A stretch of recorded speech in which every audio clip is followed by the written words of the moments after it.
Good evening, folks, and welcome to the Patriot Coalition webinar. My name is Dawn Wildman. I am the Political Director for Patriot Coalition, and we have a really interesting show for you tonight. If you can't hear, there are instructions in front of you if you are at your computer or iPad or telephone that will tell you how to connect to sound. You do have to do that separately from just joining by computer to visually see the program. So we have it all up there for you in case you're having any trouble. And this slide is not about tonight's show. No, it's not. But thanks.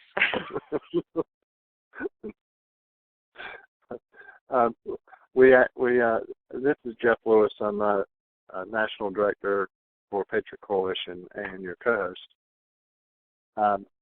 This is actually the last show we did. We took Veterans Day off, in part because it was Veterans Day, and in part because all three co-hosts were out of state. Out of three states? Out of three, yeah. Yes, we went from California, Kansas, and North Carolina to converge on Arizona. But if you missed our previous shows, we don't have all of them posted yet, but most of them. So we just started doing this webinar show in September. But you can go to patriotcoalition.org and search the archives, or this is actually the direct link, patriotcoalition.org/radio-shows. Will take you to the archive. On Election Day, we took an honest look at campaign finance reform. Took Veterans Day off, and tonight we're going to talk about Arizona and what I call the contract on America. Ooh, I like that. They call it Compact for America. But I'm not seeing much in there that's actually for America. Yeah, going to Arizona was a huge eye opener on so many levels, folks. And I don't even know why I'm still surprised by some of these things. I really shouldn't be, but yet I keep, hoping the best of people and giving people the benefit of the doubt that they're not all scum-sucking, corrupt, agenda-pushing, liberty-sucking people, but more often than not, I am totally proven wrong. Don't sugarcoat it. The reason we didn't do a show last week is because Dawn, Richard, and I were in Arizona. And although we didn't advertise it because it wasn't open to the public, we did a 3-hour briefing strictly for legislators on the morning of November 13th, last Thursday. And then that afternoon, we did a public debate. I can blow this up a little bit. You can see who the scoundrels are. And this is where the liberty-sucking, corrupt individuals comes into play. I have been trying for 5 days to write about Arizona, and I just really realized there was no way to talk about sugarcoating it. There was no way to say what I was thinking about the individuals involved in a way that sounded even remotely stoic or diplomatic. Yeah. So let me go ahead and before you go to Compact for America, because that's a whole nother ballgame of liberty-sucking stuff. And by the way, haven't we already done that? Didn't Newt do that? Why do we keep reiterating stuff that we already failed at? I mean, is that just, let's throw this at them again. Oh, that's right, Gruber said we're too stupid to know the difference. So prior to going to Arizona, folks, we all do stuff to help us understand and know our opposition. And one of those things is research. And since, I mean, I knew who Nick Dranius was just because he's kind of, big on the political scene out of Goldwater in Arizona. So he's, fairly well known from the whole think tank perspective. The other guy, Shane Krauser, kind of came in at the last minute and didn't really know a lot about him, so we thought we'd check him out. And I went and found out some really interesting, colorful information about Mr. Krauser. So here's a guy who's... Now, to put this in context, Patriot Coalition had been working with Senator Andy Biggs, the Arizona Senate president, who was instrumental in blocking an Article 5 application in the Arizona legislature in its past session. And he, knowing that they're going to be back, Senator Biggs thought it would be prudent to do an educational campaign and bring some people in to talk to both legislators and to the public about this Article 5 issue. And so we set up the briefing for that in the Arizona Senate for Thursday morning, and a public debate in the afternoon, which was initially just going to be Richard Fry, our general counsel, and Mr. Dranius, the two attorneys. But then after some more discussion, it was decided that it would be a better, more complete debate if it was actually 2-on-2. Well, I was planning on attending, going to Arizona anyway because I was helping with the briefing. Plus, we had some other tentative speaking engagements while we were there. So then it became necessary to find someone else to be on Mr. Dranius' side of the table. And because Krauser, Satan was busy that night, we got this guy. Well, it was suggested by a third party, but I because Patriot Coalition was organizing all of this, I wasn't going to pick somebody to be on the other side of the table with Mr. Dranius. I wanted that he needed to feel comfortable with who was his debate partner. So I gave Nick a call and mentioned Mr. Krauser was one of the two names. And I don't know these people from Adam.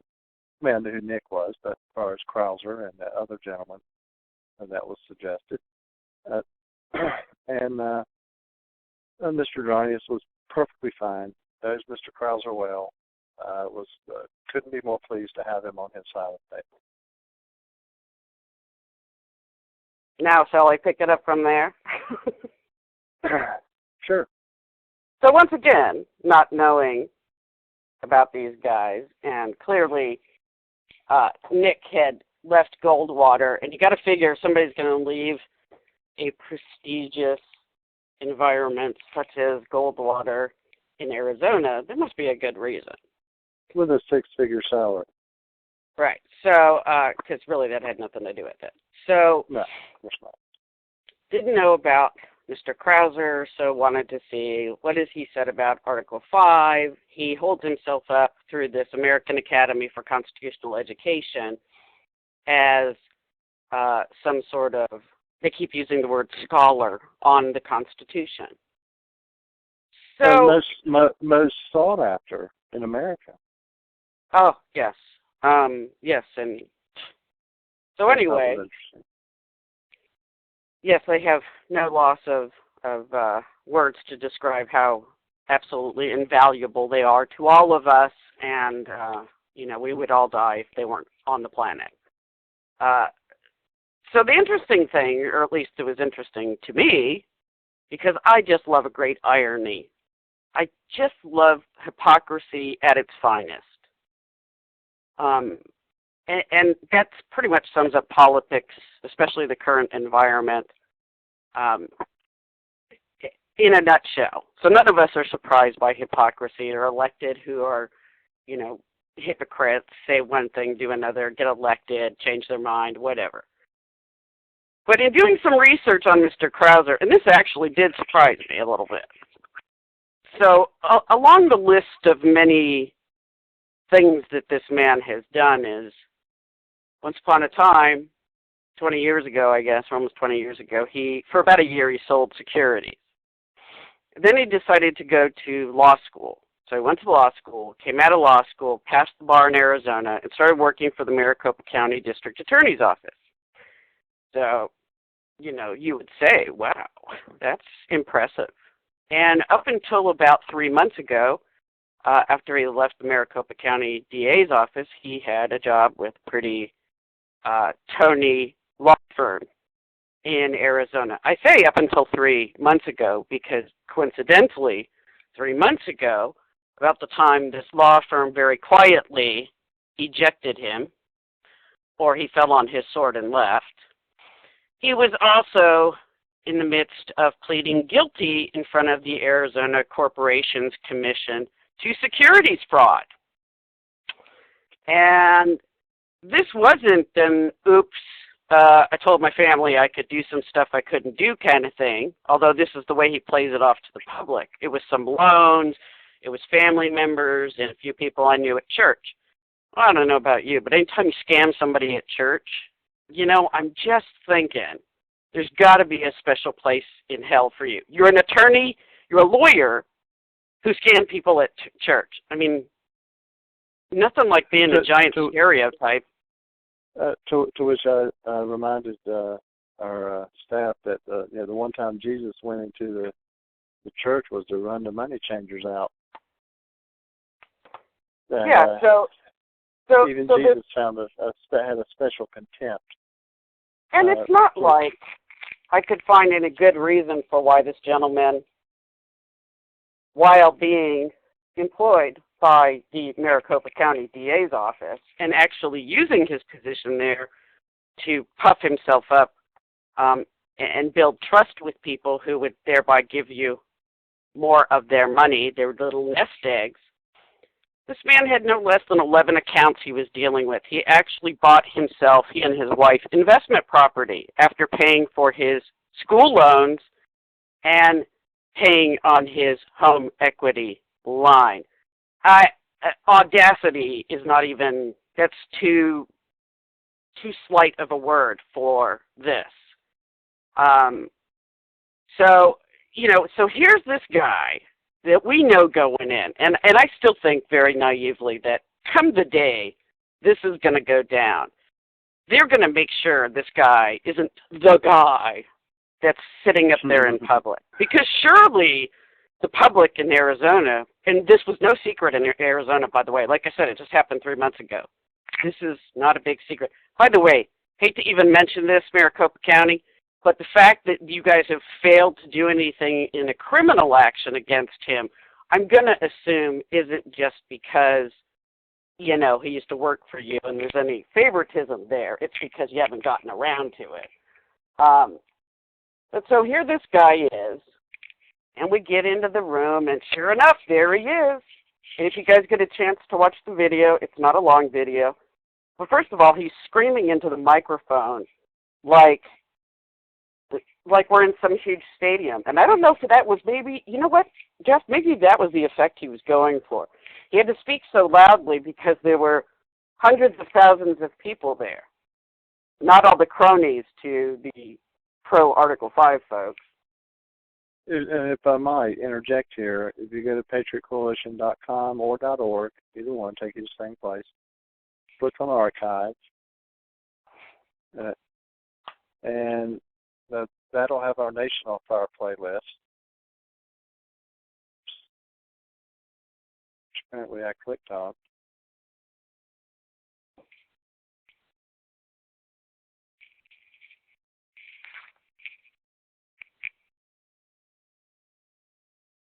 But anyway, so there we are. Get into the room, start to get seated. Nope, there he is, big and bold as you can be. And I am still sitting there, and now I'm looking at our guys, Richard and Jeff, and thinking, how do I slip somebody a note that says, go after him? But I know these guys are honorable, so they're not going to do that. What really was, for me, the worst part of all of this is after this is over, and here's a guy who's screaming in righteous indignation about how the only thing that's going to save us from a corrupt government and from evidently individuals like himself is Article 5. And this is spinning in my head going, okay, these guys have to know this stuff about this guy. Why would you be okay with him sitting up there? Well, part of it's because they all thought we were podunk. We were a bunch of hillbillies. They weren't worried about us.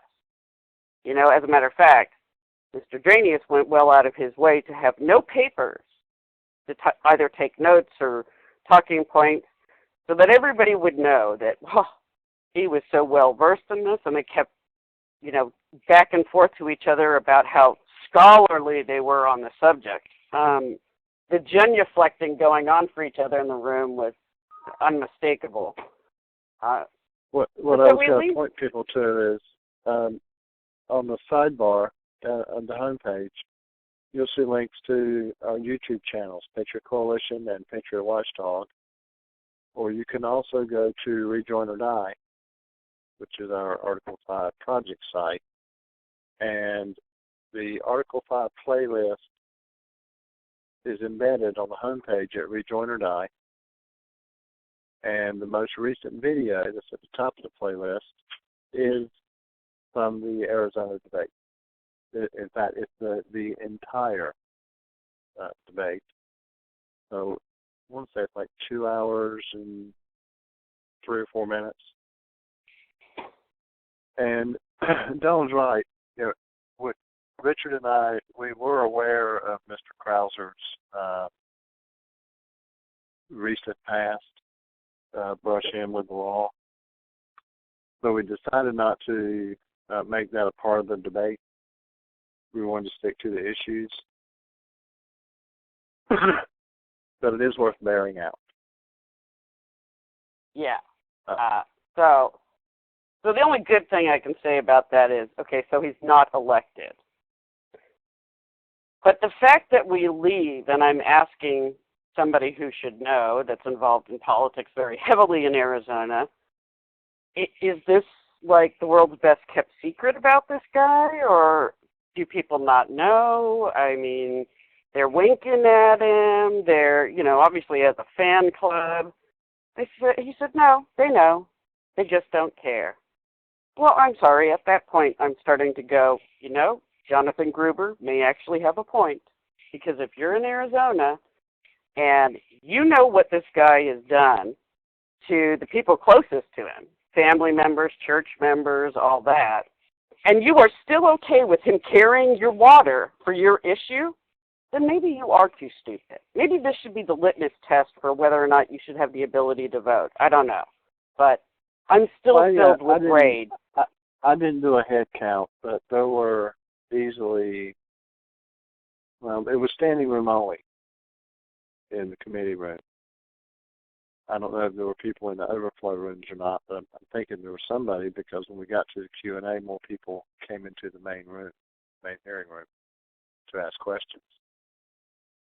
But you would have thought somebody that was local to Arizona, that's been watching the news in the past 2 or 3 months, might have brought that up.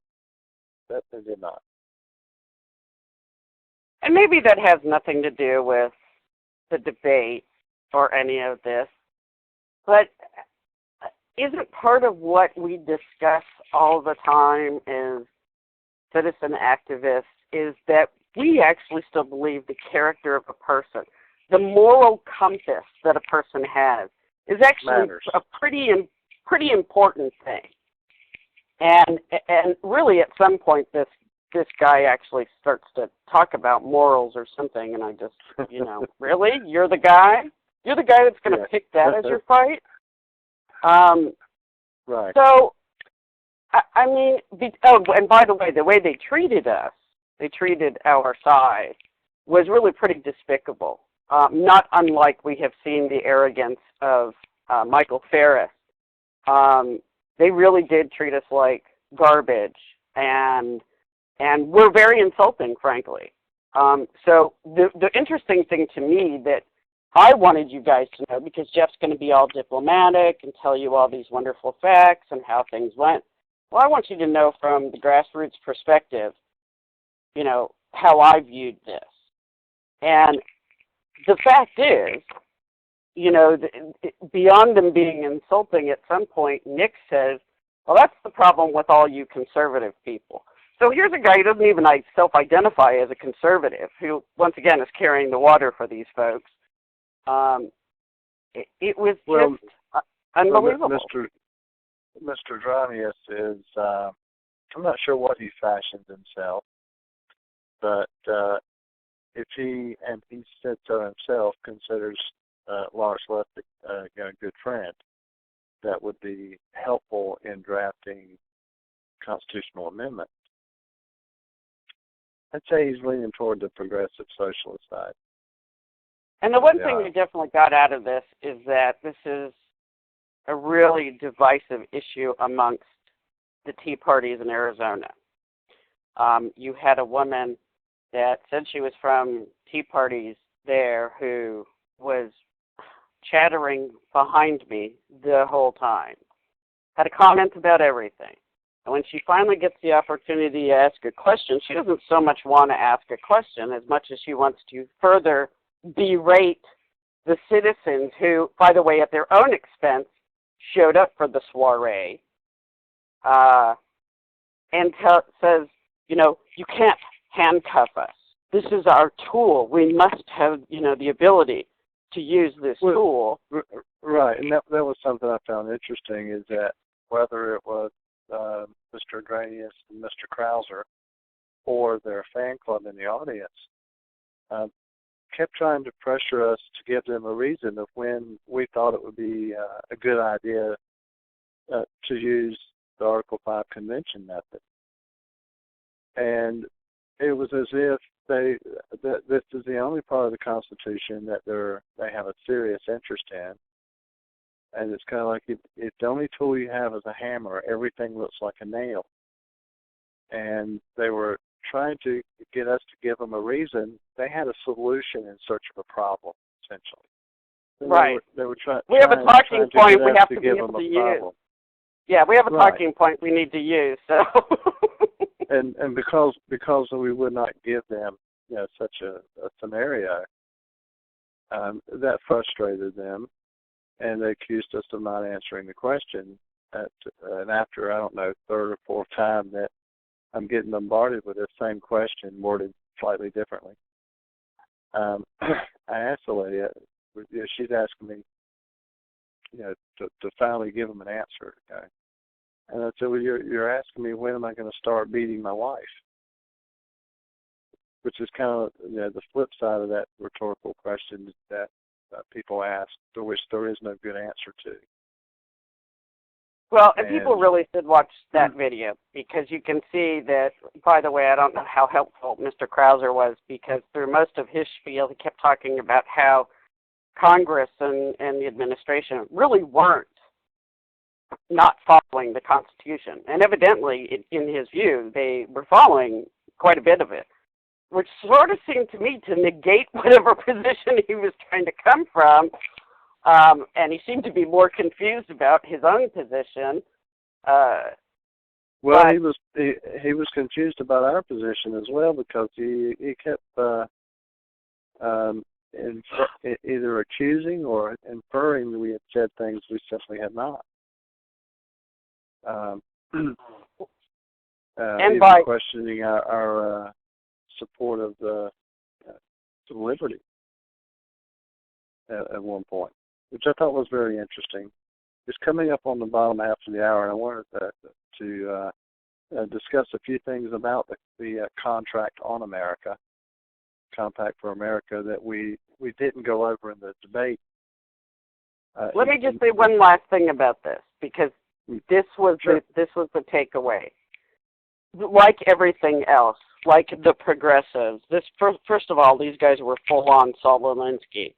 But like the progressives, evidently, if you are a person with a differing opinion, you are the enemy. And so all these folks that are supposed to be, by the way, champions for us, the conservatives, are viewing us as enemies because we have a differing opinion. And they did everything but spit on us. So there's a little bit of insight into the civility of, frankly, what's supposed to be even our own side. And Well, I I don't know whose would side they are. suggest that if you're not familiar with Sawolinsky and the Delphi method and decision-relevant science, that you come to our America's 11th Hour project, which you can find it in the sidebar. It's right below the Patriot Coalition homepage link, America's 11th Hour. We'll open up this site, go to Basics. Should take it a second to load. And just scroll down and you will see the basics for Alinsky's Rules for Radicals, all 13 rules, and a link to the entire book that Alinsky wrote called Rules for Radicals, the PDF of it. You can download it, read it later. If you're not familiar with the Delphi technique or Delphi method, it's developed by the RAND Corporation. And one that I found much more sophisticated, but it includes components of Alinsky and Delphi. If you're not familiar with decision-relevant science, you need to be.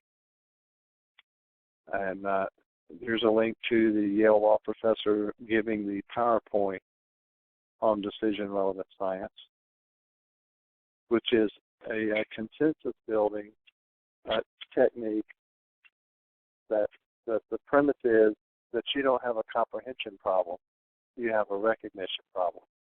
And what you need to recognize is who the experts are that can wrap their minds around these complex problems we have and develop solutions.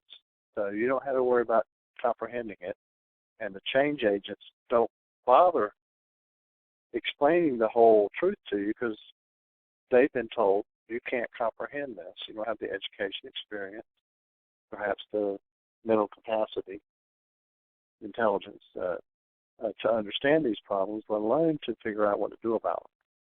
So they bypass that step and say the consensus is in. The experts have spoken. Al Gore said this about global warming, that the consensus was in. We just need to move on to implementing the solution. And that's something we've seen with all the Article 5, the pro-Article 5 factions out there, is that they don't want to talk about have we correctly identified the problem that they're proposing an Article 5 convention and a subsequent amending of the U.S. Constitution is going to fix.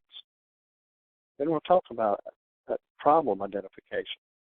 And correctly identifying the problem is half the work toward picking a solution.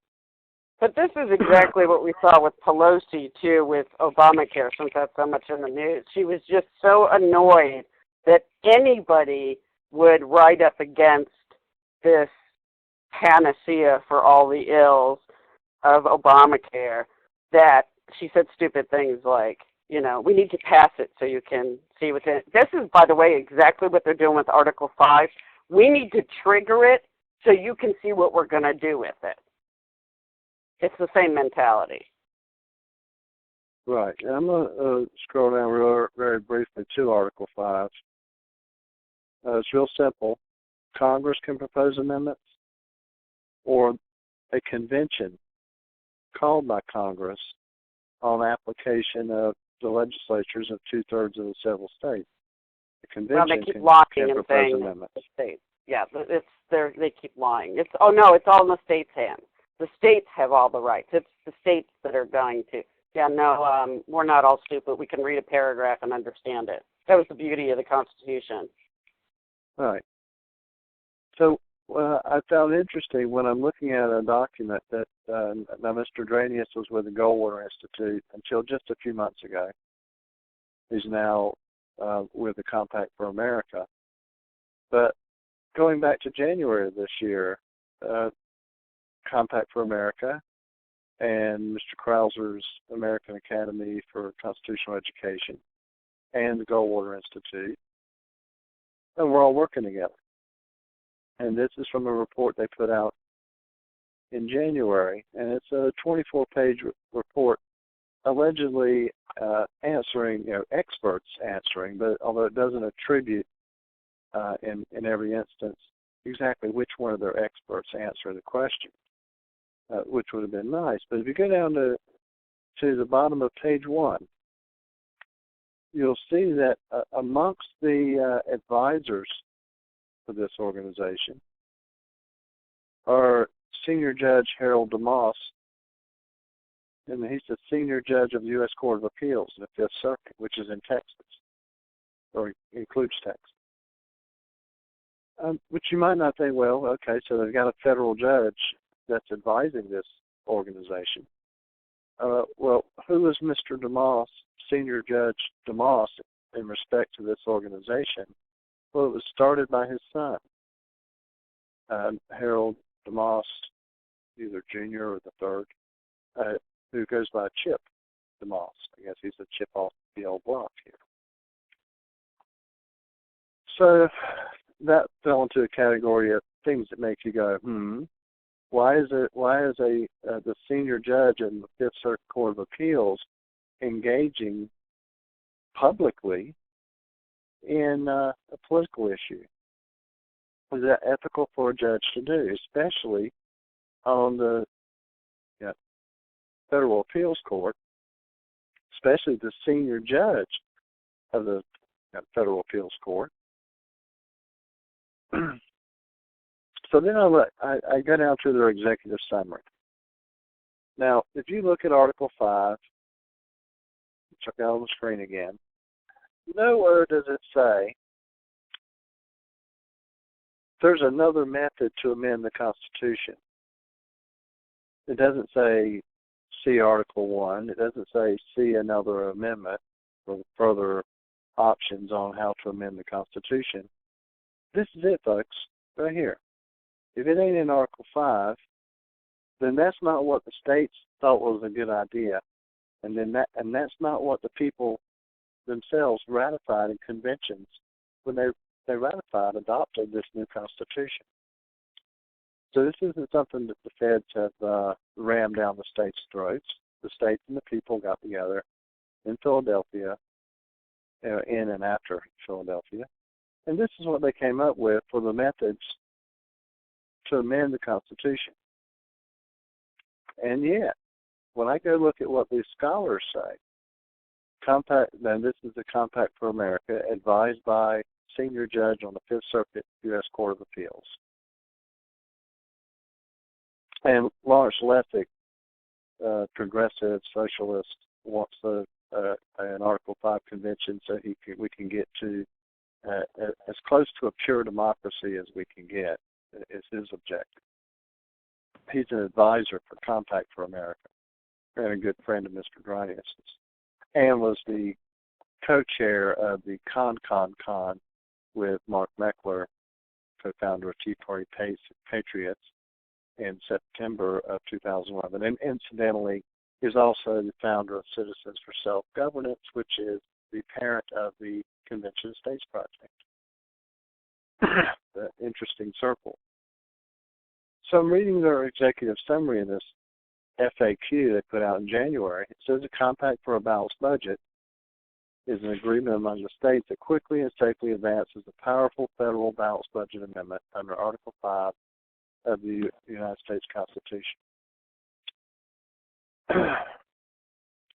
And to read this pop-up, the next sentence is what blew me away, because it says, without this agreement in place, Article 5 would otherwise require the following legislative actions to take place before the Constitution would be deemed amended.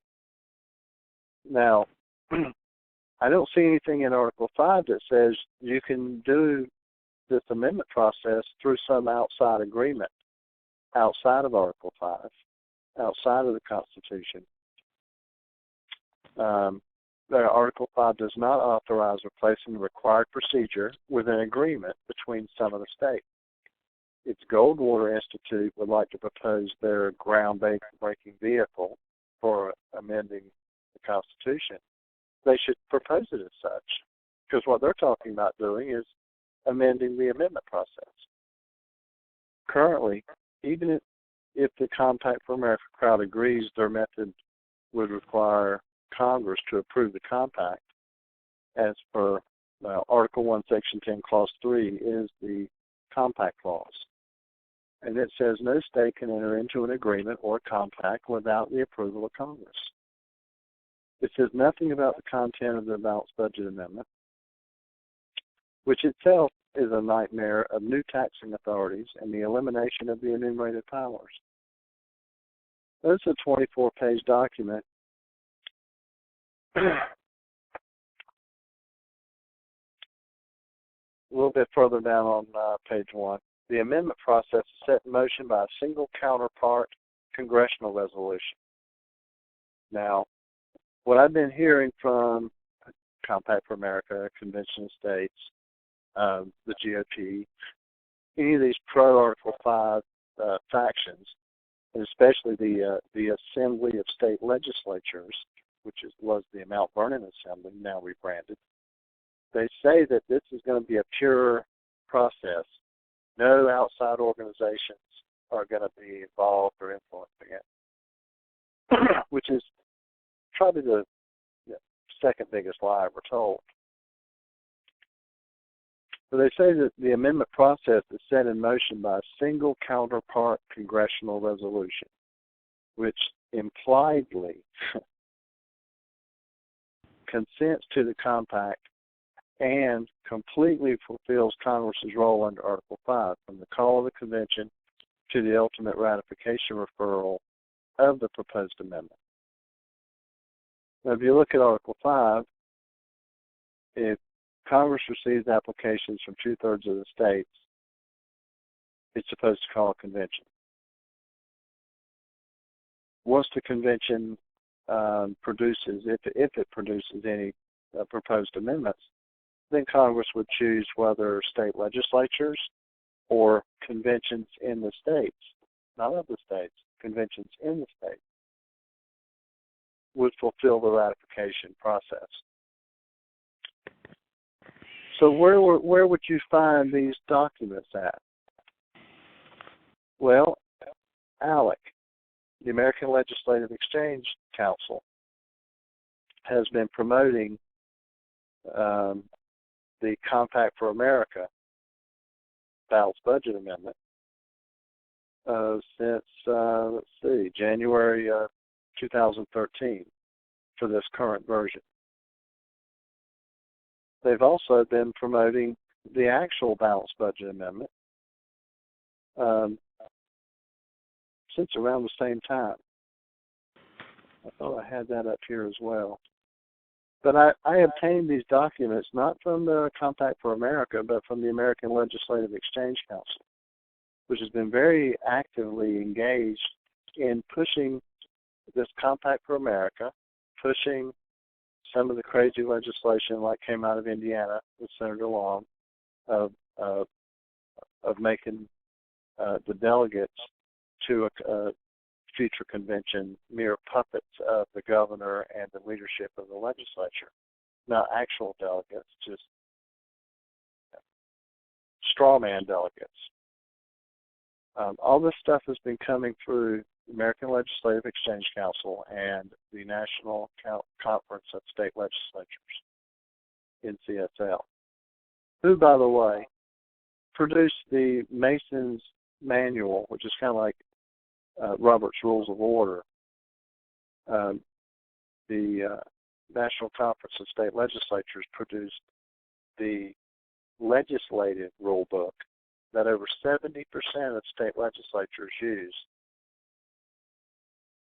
which includes, amongst other interesting tidbits of legislative strategy, is that committees are where you send legislation to die.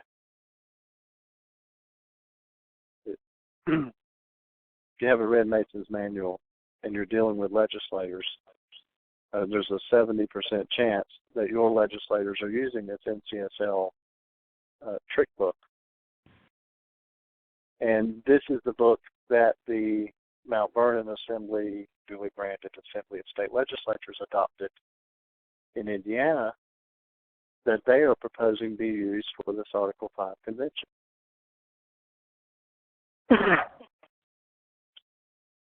So when you talk to people about a balanced budget amendment, or even with this compact in general, the compact itself is kind of a blank slate for the states, for these state legislatures that enter into this compact,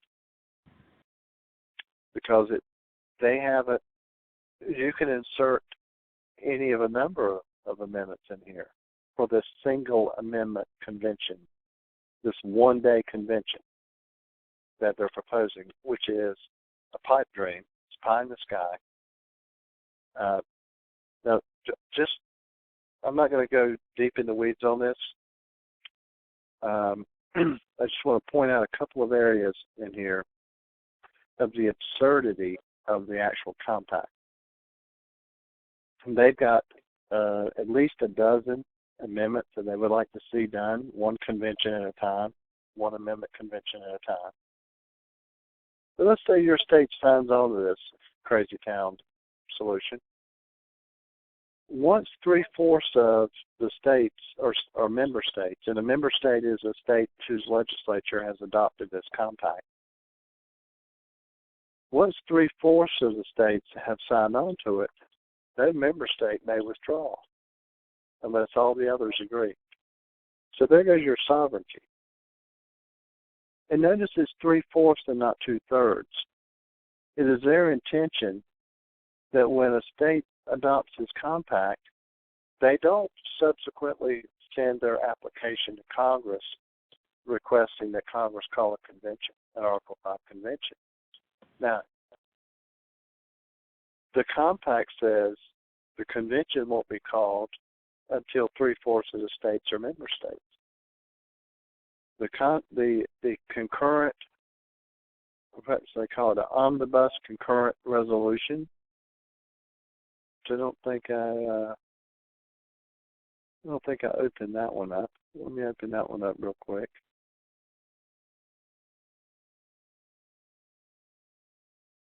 Alec.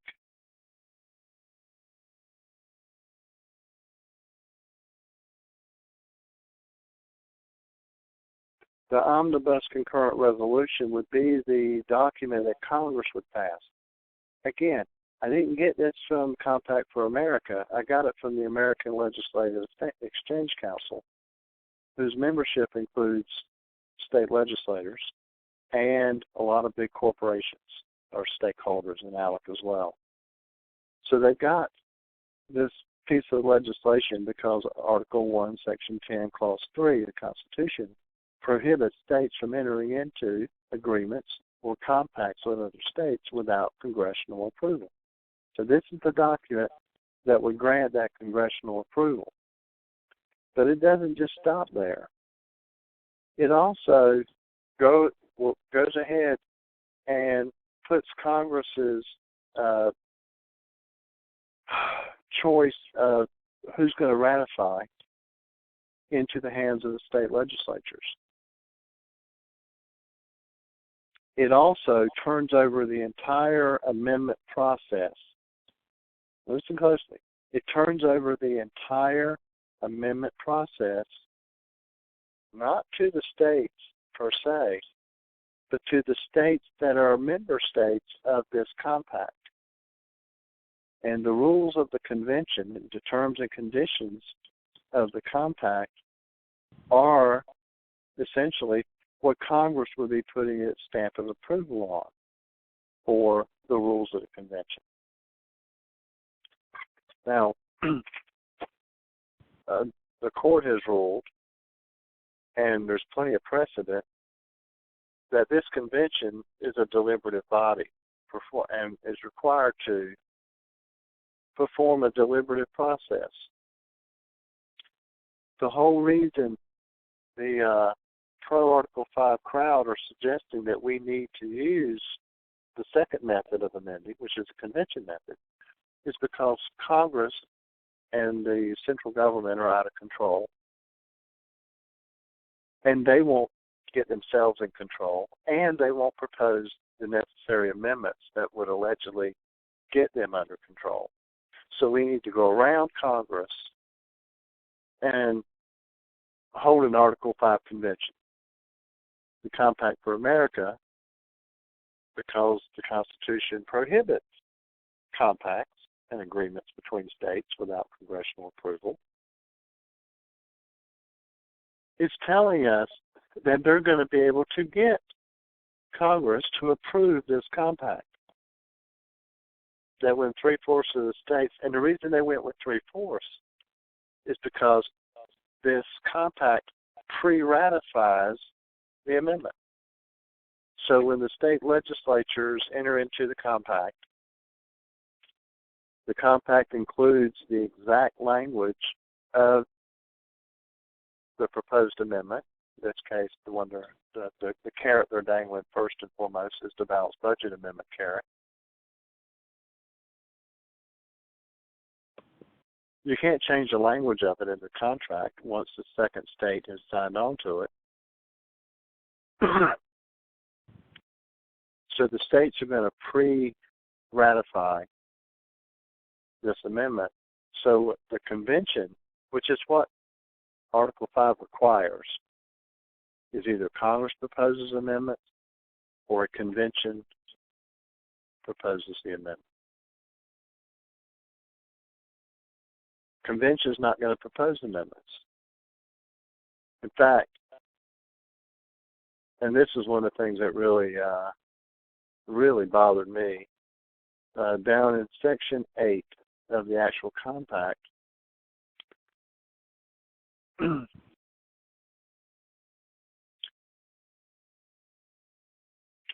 before I get to Section 8, in Article 5, I was talking about the 3/4 of the states. The concurrent omnibus resolution that Congress would pass approving the compact is written in such a fashion that the compact itself controls the entire amendment process, and even up to and including the applications to Congress for a convention. So you read Section 1, be it resolved as provided for in Article 5 of the Constitution. The legislature of each member state herewith applies to Congress for a convention for proposing amendment. But it says down here in Section 4 that this article doesn't take effect until at least 3/4 of the states are member states. So the application from the states to Congress to call a convention doesn't happen until 3/4 of the states. So you get 38 state applications sent to Congress at once via this compact. Now, there's no mystery as to what the language of this amendment says, because under the compact method, you see the exact language of the amendment before your state enters into this compact. And Congress will see the exact language of this amendment before they consider approving the compact, which they're not going to do until there's a significant number of states behind it. And this is according to the Compact for America crowd. Now, say for the sake of argument that this balanced budget amendment is perfect, it's flawless, it'll best thing since sliced bread. Do you think Congress is going to approve a compact that includes an amendment that's going to get them under control, force them to give up some of their power, rein in the runaway spending, the very thing that the enumerated powers wasn't able to do because the Constitution is not self-enforcing? Pipe dream. But that didn't get your blood going. If you come down to Article 8, prohibition on ultra vires convention. Once they get the 38 states,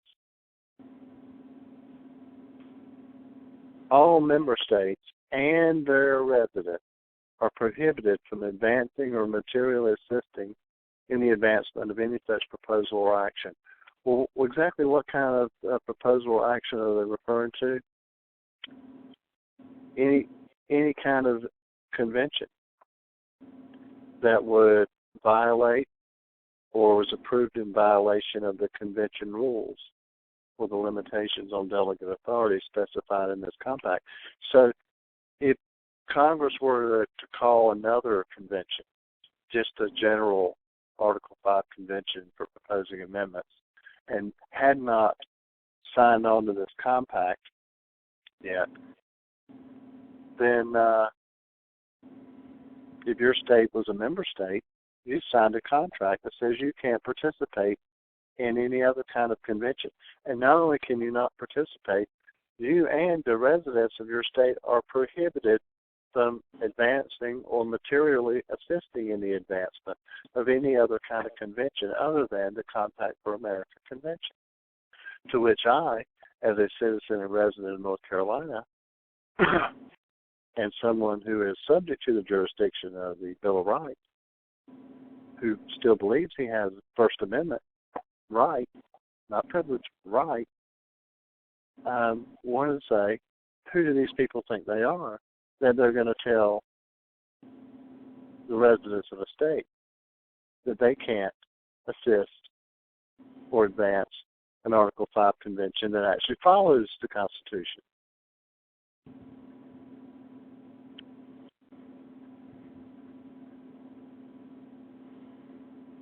Member states shall not ratify. So they can't ratify, they can't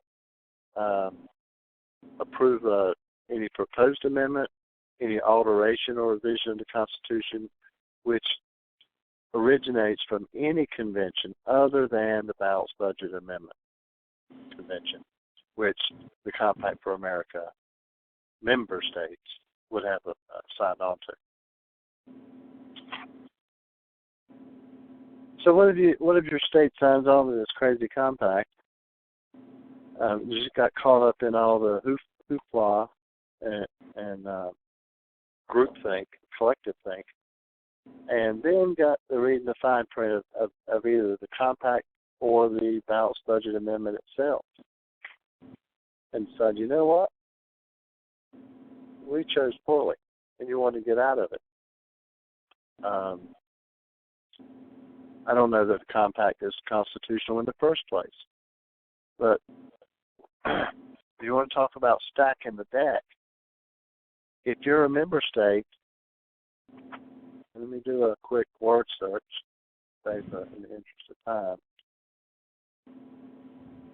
Now, keep in mind that the senior judge on the Fifth Circuit Court of Appeals is an advisor to the Compact for America. This compact requires that any court cases that come up goes to Texas. And this is a federal district court. So this is the court that is within Senior Judge Harold DeMoss's jurisdiction. So whatever comes out of that district court that gets appealed is coming before Judge DeMoss's court. How interesting. And if the states sign on to this and Congress were to approve this crazy town compact, then they would have stacked the deck to have a case heard before an appellate court who obviously the senior judge of which is biased and prejudiced in favor of whatever kind of ruling would further the organizational objectives of his own son's organization, for which he is an advisor.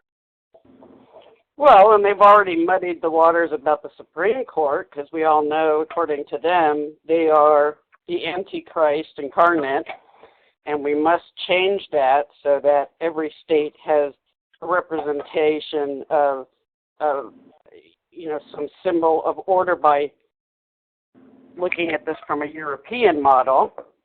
So, yeah. Nothing like stacking the deck in your favor, huh? Yeah. Now, this is the omnibus concurrent resolution. Got it straight off the ALEC website. There's the link to it, the direct link to it, that Congress would pass to approve the compact, to call the convention, to establish the state legislatures who had already pre-approved this amendment in their Compact for America or Contract on America. Well, and by the way, it's not an accident that they use the same sort of words and these all start to sort of sound alike. Wait a minute, didn't we do this? That's done on purpose because, they have the focus group says, listen, these are great words, and it passed really well, and there was a high opinion of this before, and if we put these words together, this is going to sound great. America's going to love it. Nobody's going to look at the fine print anyway. So, this is fantastic. Right. Now, this is the congressional resolution, and it includes a spot where they actually insert that 10-page compact language, the Compact for America language. And what I've got highlighted is Section 103. This is the congressional action, so this resolution won't take effect until Congress receives sufficient certified conforming copies, not of the applications, but of the actual Article 5 applications, but of the chaptered version of the Compact for America, evidencing that application for a convention for proposing amendments has been made. They're under. Not under the Constitution, but under the compact. That's where the applications went, was to the compact. And they don't call the convention until they get 3/4 of the states as member states. And yet they say they only need 26 states to control the convention. And you hear that come out of every one of the pro-Article 5 camps, is that they only need a simple majority. Well, and they keep saying they have 36 states, too, so there you go. Yeah. So in the big scheme of things, as we were looking through this Compact for America, the concurrent omnibus resolution that Congress would have to sign off on in order to approve the compact, and I'm looking at the 30,000-foot view. You've got special interest funded puppets, NGOs of the Billionaire Boys Club, collaborating with the federal appellate senior judge and state legislators to get Congress to approve an unconstitutional amendment procedure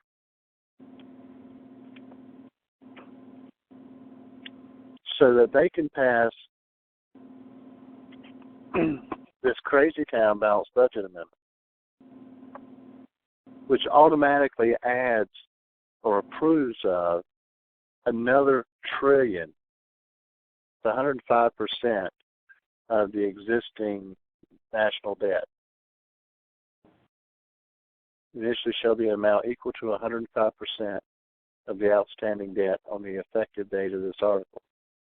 Well, that right now is over $900 billion. So what's it? Round off. What's a few billion amongst friends? Right at $1 trillion of extra new debt. It does nothing. In fact, this is one of the things that we brought up in the debate that they totally ignored, and that we've, the 100+ amendments that we've looked at, we've not seen one that put this, we don't have a debt problem. We don't have a borrowing problem. We have a spending problem. That's the problem. We spend too much money that we don't have. 40% or 40 cents on every dollar we're spending right now as a country is either borrowed or printed out of thin air. And this balanced budget amendment that Compact for America is proposing, it also would allow, because this is This is the actual amendment. This isn't some summary of the amendment. If this were to be adopted, it would become supreme law of the land. Now, when it says, however, this requirement, now, the requirement is no bill that provides for a new or increased general revenue tax shall become law unless approved by a two-thirds roll call vote of the whole number of each House of Congress. Well, if you don't define what a general revenue tax is, then it can be whatever they say it is for one.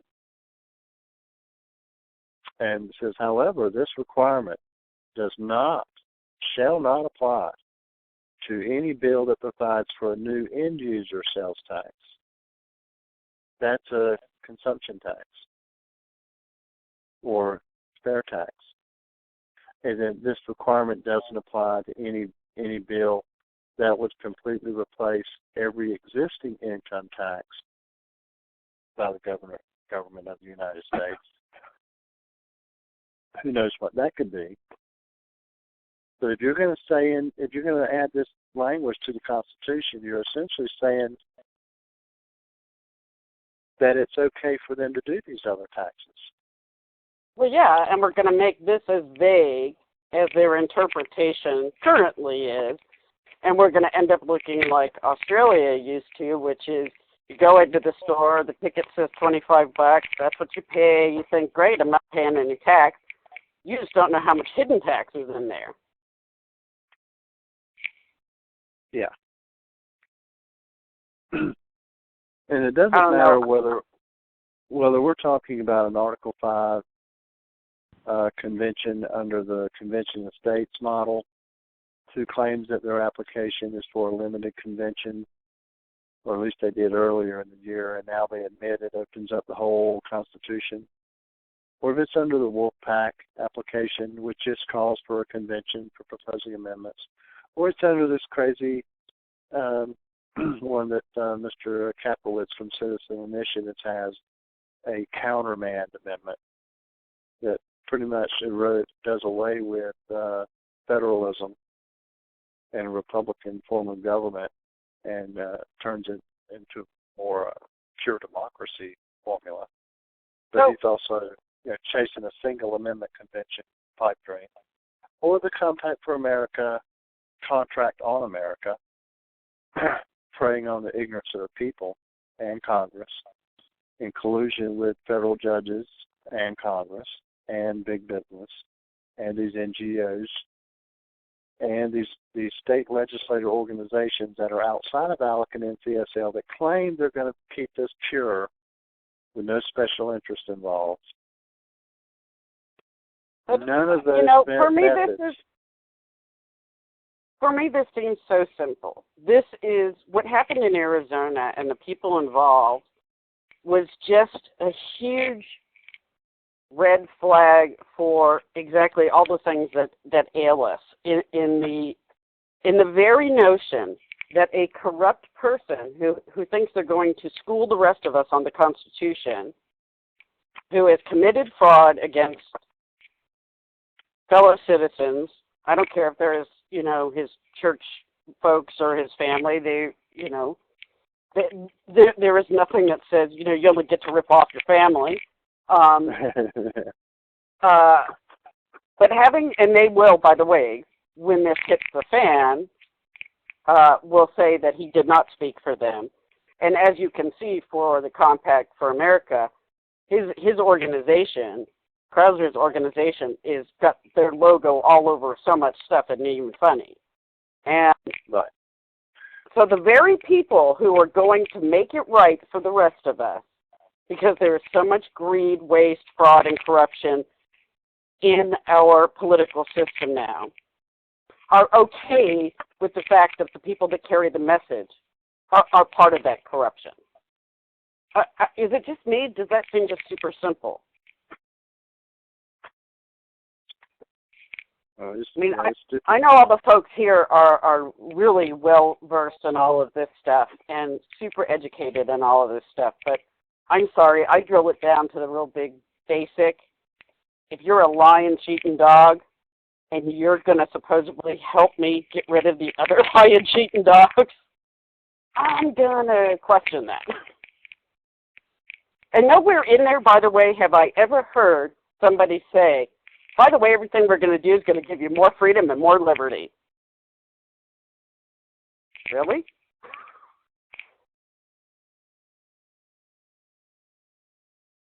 Not once.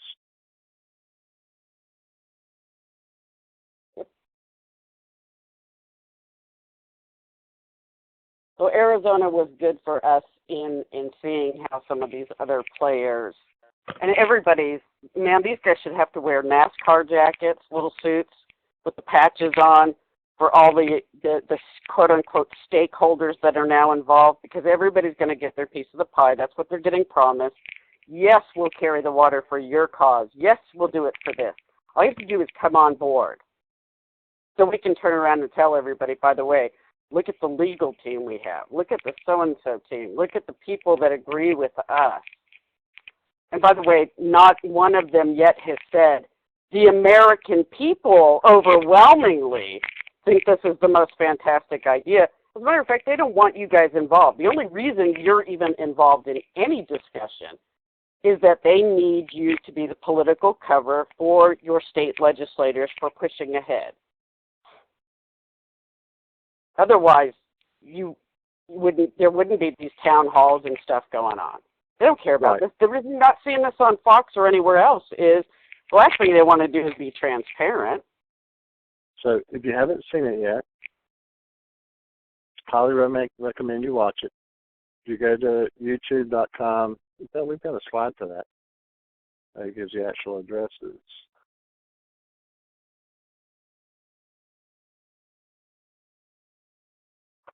You go to youtube.com/The Patriot Coalition or youtube.com/Patriot Watchdog, one word. That will take you here. If you go to our Article 5 playlist, which is what this is, off to the side here, as soon as the computer catches up. And I know it's time-consuming, folks, to sit down and find the time to watch 2 hours of a video of something that you really want to see that's entertaining, let alone stuff like this. But it is well worth it just to see the arrogance, the audacity, the absolute. I mean, if you guys thought Ferris was bad, they're cloning these guys. And by the way, just so that you know, because I very much want to say this, I was wearing heels, and it was nice to look down on the fellows with the Napoleon complexes, because we all looked over their heads, literally. But I want to share one more thing with them. It's 10 after. We have an upcoming event in D.C. on December 8th and 9th. The third round of the Mount Vernon Assembly / the Assembly of State Legislatures are reconvening at the Naval Museum, and we're doing a forum that evening with myself, our general counsel, Richard Fry, a good friend of ours in the Liberty Movement, Mr. Peter Boyce, Dr. Edwin Vieira, Mitchell Shaw, and Robert Broadus. And all of these guys are just dyed-in-the-wool hardcore patriots that are in opposition to triggering an Article 5 convention. And at least 2 of them are attorneys, which is one of the things I pointed out about the Arizona debate, is I was the only person on the panel that was not an attorney. So I try not to hold therefore that could be against completely them. trusted. Yeah. But if you're in the D.C. area and you want to hear a panel of experts, straight shooters, talk about the Constitution, talk about Article 5, and discuss not only the inherent flaws in this wrong solution to the wrong problem, but discuss some of the real solutions that we should be undertaking to restore constitutional governance. I strongly recommend that you attend this event. It's a all-you-can-eat buffet dinner, $18 inclusive. That's your food, your tax tips, everything, and it helps cover the cost of the room. You need to RSVP to this email address. You'll find it on our events calendar, and we'll be talking about this event more. We're also planning on attending the round 3 of Assembly of State Legislatures, and so we'll be able to report on that here in the coming weeks. And you can always check real quickly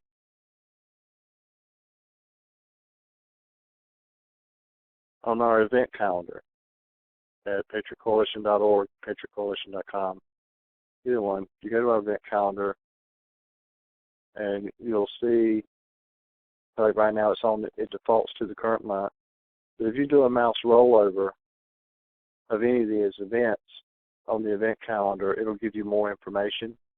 And if you click on it, and this was the one for the debate that we just come back from Arizona on, but it'll take you to the event page that'll give you more details, an address, a map, if you want to look at the map. My internet was a little faster. It was, and any more information that you might need about the event.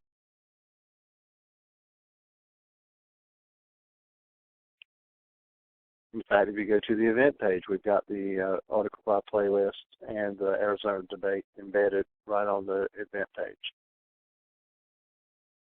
So if you want to know about our events next month, go back one page real quick. Just come here beside November and click on December, and it'll take you to next month's calendar. And we've got the Mount Vernon Assembly, round 3, and an event page on that where you can get more information about the exact location for that. And also one for the debate. Get my mouse over the right one. Well, we're going to talk about, come on, mouse, why an Article 5 convention is the wrong solution to the wrong problem.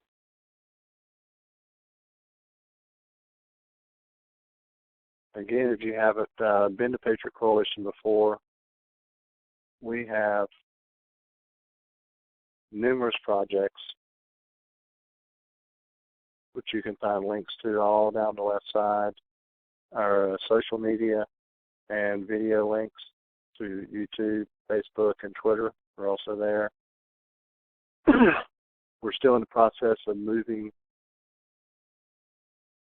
excuse me, moving from the old server to the new server, but we have a ton of information here, both on the parent site and on our various project sites. We're all volunteers. None of us are getting paid. It takes money to do what we do, both with the websites, the research, and the traveling to do debates or briefings or testify. We do a little bit of all of that. So if you can help us out, there's a donate button link right on the homepage at the top, and we appreciate any support we can get. What did I leave out? Nothing. I hope everybody comes back next week. We're going to talk about what happened in the midterms. Did it really actually change anything?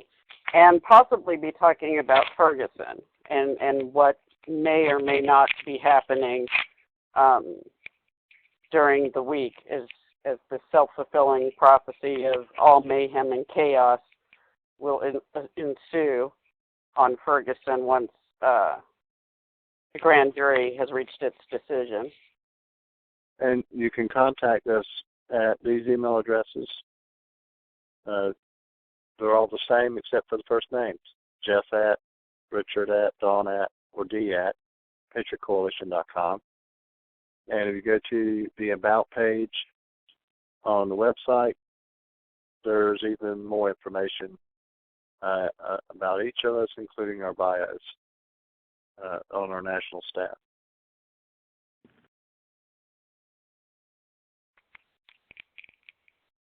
So I'm gonna end the recording part of this, and we'll see you next week on Nation on Fire, and we'll take some questions if anybody has any for us.